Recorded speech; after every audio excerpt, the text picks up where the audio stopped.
this evening, mag-unbox tayo ng luho natin. Okay? Worth of 15,000. Okay? No? Isang luho na ginagamit sa sports.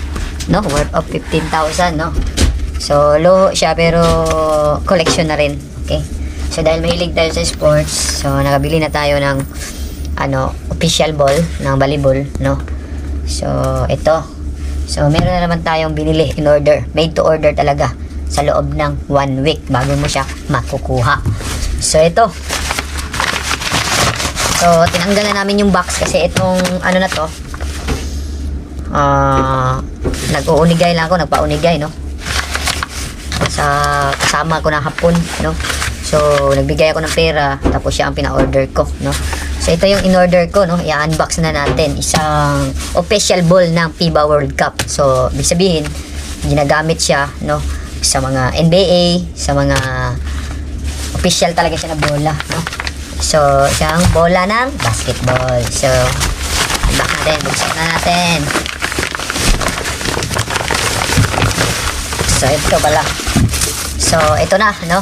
Ito na yung original na bola with signature na pangalan ko. No, made to order siya.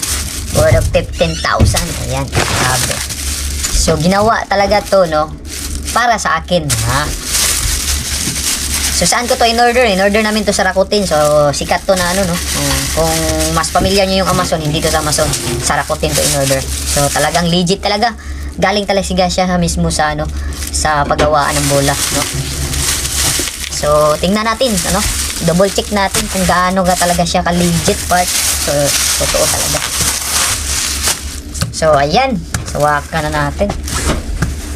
Sarap hawakan. Sarap. So, ito na. May tatak na talaga siya. Ito, pang deliver pala sa kanya is Sagawa. Ayan, So, ito. With signature na pangalan, With signature na Dads TV part. Hindi basta-basta yung pangalan ko. Diyan, ayan. BG 5,000. Ayan. Number 7 na bola to. Ayan. Talaga siyang FIBA official game ball, no? Premium leader. So, talagang original pa. Siyempre, may kasama siyang wax, no? Molten. May nakalagay pa talaga dyan, Molten for the real game. So, talagang legit talaga, Nakakanji talaga siya, www.molten.com GP. So, saan siya nanggaling? Made in Japan. So, yan, Made in Japan, Palit lang. Hindi nyo makikita yan. Dito, ayan, So, talagang may pangalan ko talaga part. Ayan. So, ayan. Hindi siya print. Talaga siyang silyado talaga yung tatak niya. Yeah. Approve. Silyado talaga. Leader. So, dalawa na pa. Meron na tayong volleyball na official na FIBA na bola. Ayan. So, ayan. Ito talaga siya. Itong FIBA na to is fabricate talaga siya sa sa Thailand. No? Thailand to So, alam naman natin yung mga legit na original na nagpapabricate Thailand saka Vietnam. So, wala ng China ngayon. So, ito talaga, legit. Ito talaga ginawa talaga dito sa Japan part. So, ayan. So, made in Japan talaga siya, leader. So, quality. Materials niya dito. So, ayan part. GBA.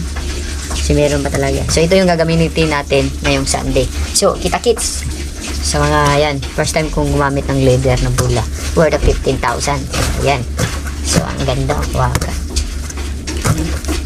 Tapos may pangalan pa talaga.